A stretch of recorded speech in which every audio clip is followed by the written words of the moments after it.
Dad? Yes, dear. Tell the story of Norman Thomas. Norman Thomas. Well, there are several stories about Norman Thomas. There's one when I was about 5 years old, and we went to a picnic, which was a way they raised funds for elections in those days. It was a big picnic, and they were roasting a half of a cow over on a spit over a log fire. I'll never forget it. And I remember sitting in Norman Thomas's lap and having my picture taken. But the story you're interested in is the presidential election of 1928. The key players in that election were Herbert Hoover. What's that other guy's name? Herbert Hoover. Oh, who was the... Well, it'll come to the Democrat. And there was Norman Thomas. Norman Thomas was the favorite of my parents. They were socialists in those days. And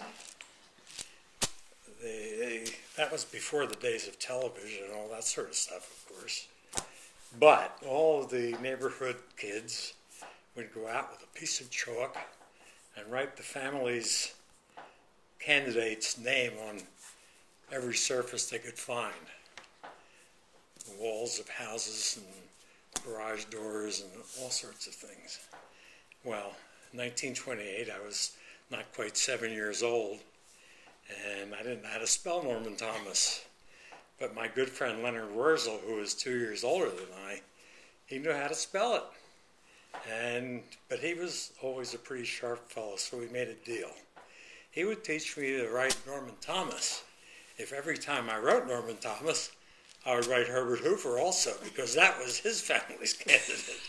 So that's what I did. I ran all over the neighborhood writing Norman Thomas and Herbert Hoover on every surface I could find. It was a dream ticket. That's the story of Norman Thomas and Herbert Hoover and Leonard Wurzel. Leonard Wurzel, incidentally, was just elected to, I think, his 17th term as mayor of Sands Point. True story.